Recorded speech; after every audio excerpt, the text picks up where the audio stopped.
Y de La Guajira vamos a otro lugar de la geografía, porque la reaparición de nuevas amenazas, retaliaciones, secuestros contra candidatos regionales, estamos muy cerca a esas elecciones para escoger a los alcaldes, a los concejales, a los gobernadores, a las asambleas regionales, y también la activación en los últimos días de cargas explosivas en distintas zonas rurales de Colombia pues generan incertidumbre y preguntas sobre un nuevo aire que habría tomado el grupo terrorista de las FARC. La agrupación criminal habría reactivado el Frente 53, que azotó por muchos años a la capital colombiana y que opera en el departamento de Cundinamarca. Los guerrilleros alias El Loco Iván y alias Giovanni serían sus nuevos jefes.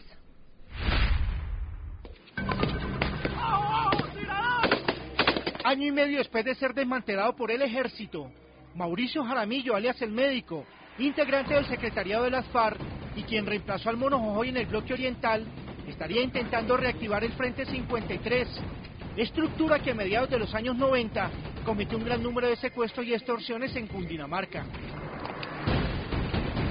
La tarea de conseguir recursos financieros y hombres fue encomendada a Olivo Merchán Gómez, alias El Loco Iván, quien habría pasado de la comandancia del Frente Séptimo a ser el responsable de organizar de nuevo esta estructura militar. Como segundo comandante, alias El Médico, designó a José Antonio Montoya Forero, alias Giovanni o El Diablo, quien se hizo famoso en el bloque oriental por el secuestro y asesinato de los ediles del Sumapaz, Fanny Torres y Fernando Morales, en octubre de 2009. En Washington, señor ex embajador de Colombia en Suecia, Rafael Nieto Navia, más experto en Derecho Internacional, a mí me gustaría conocer su percepción, porque además usted es un gran analista de los temas que suceden en la región y en Colombia, sobre esta situación. Arrecian ataques, arrecian amenazas, arrecian asesinatos de candidatos, estamos hablando de cómo se incrementan los secuestros en La Guajira, estamos hablando de una especie de reactivación del Frente 53 de las FARC que mantuvo azotada la capital de Colombia durante tantos años, tanto así que alias Romaña se convirtió en el principal obstáculo incluso para la movilidad elemental por carretera. ¿Por qué cree usted que estamos viviendo esta especie como de reactivación de las FARC? Mi impresión es la de que, digamos, las fuerzas militares están un poquito asustadas para reaccionar frente a las FARC. Yo tuve antes de irme para Suecia mucho contacto con las fuerzas militares, especialmente con la gente de tropa, con sargentos y con cabos en distintas regiones del país, y ya en esa época actuaban con cierto temor de ser perseguidos, de ser juzgados, de encontrar que siempre iban a considerarlos como unos criminales. Puede haber algo de eso, no lo sé, no estoy seguro. Es decir, como una especie de desmoralización. Puede ser, es decir, él dice que es una percepción y que es algo que él cree. Exacto. José Félix Laforí, ¿qué opina, por ejemplo, de una decisión tan trascendental que la hace el máximo Tribunal de la Justicia en Colombia, que es la Corte Suprema de Justicia, en cuanto a que todas estas acciones perfectas de inteligencia militar que logran llegar a campamentos, estamos hablando del caso concreto de Raúl Reyes en Ecuador, pues digan que es ilegal como material probatorio, que no es material probatorio legítimo y válido y legal, todos esos correos, fotografías, documentos encontrados en los computadores de Raúl Reyes? Yo prefiero pensar que, digámoslo, la apelación que ha hecho el procurador a propósito de que esto no era una diligencia judicial, esto era un operativo de guerra contra un delincuente y que en consecuencia en medio de eso se encontró pues un material probatorio para otros efectos, es decir, allá no se fue a hacer un allanamiento para efectos judiciales. Yo aspiro a que la honorable Corte recoja buena parte de los argumentos de la Procuraduría y enmende ese error que yo creo que puede ser funesto para combatir a la FARC y para combatir a aquellos amigos de la combinación de las formas de lucha que harto daño le han hecho al país. Para concluir, en Maracaibo, Zulia, Francisco Martínez, usted ha hablado de un punto concreto que es la cooperación entre gobiernos vecinos y entre fuerzas militares vecinas. ¿Usted cree que ahora, con el nuevo ánimo de las relaciones entre Chávez y Santos, realmente sí se está dando esta cooperación?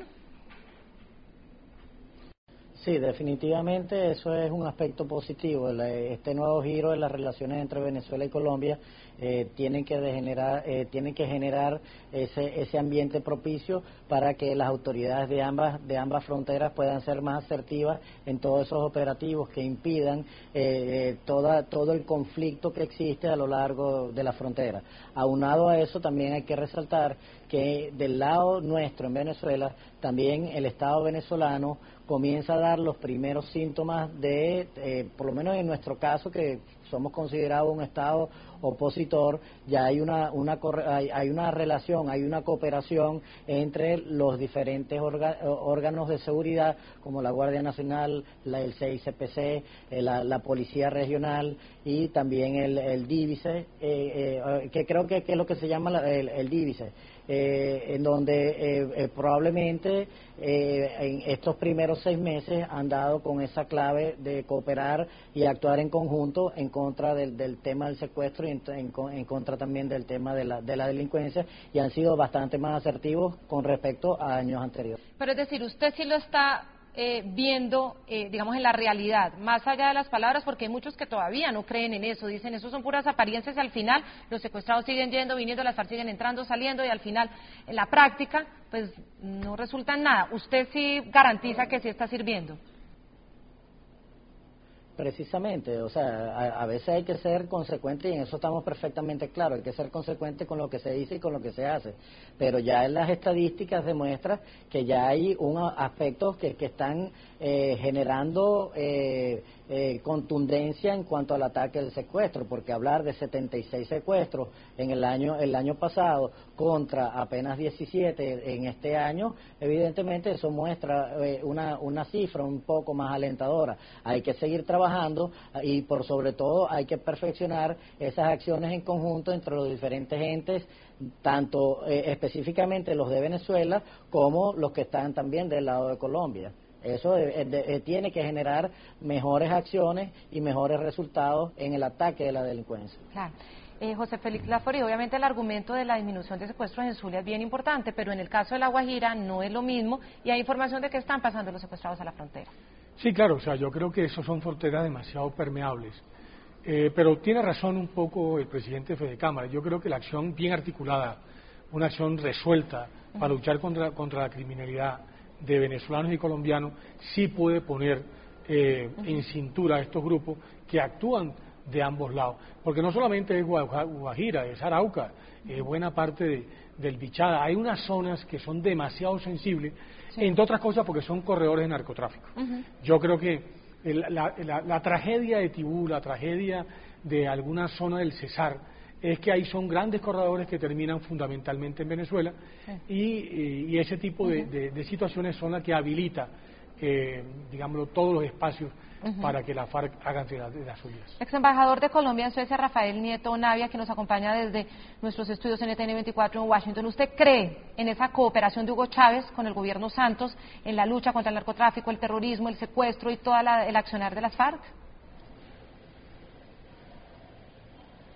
Yo en eso tengo que decir como el presidente Santos, que a la gente hay que creerle, pues. De manera que si él le cree, yo no tengo razones para no creerle. Bueno, yo te agradezco mucho que nos hayas acompañado desde nuestros estudios en Washington. Muchas gracias por todas tus apreciaciones y sobre todo ese conocimiento de los países escandinavos y sus posturas frente a estos medios de las FARC. Muchas gracias. Gracias, Claudia, a usted. Lo mismo a José Félix Laffory, presidente de Fedegan de Colombia. Muchas gracias. Y Francisco Martínez, presidente de Fedecámaras en Zulia. Gracias por habernos acompañado en el programa La Noche. Gracias, Claudia, y muy buenas noches allá en Colombia. A todos nuestros televidentes los invito a que envíen sus comentarios a www.ntn24.com. También me pueden escribir en Twitter, @segurizatntn24 o @ntn24 la noche. Seguirá encendiendo las luces para que usted vea el punto clave de la noticia. Buenas noches.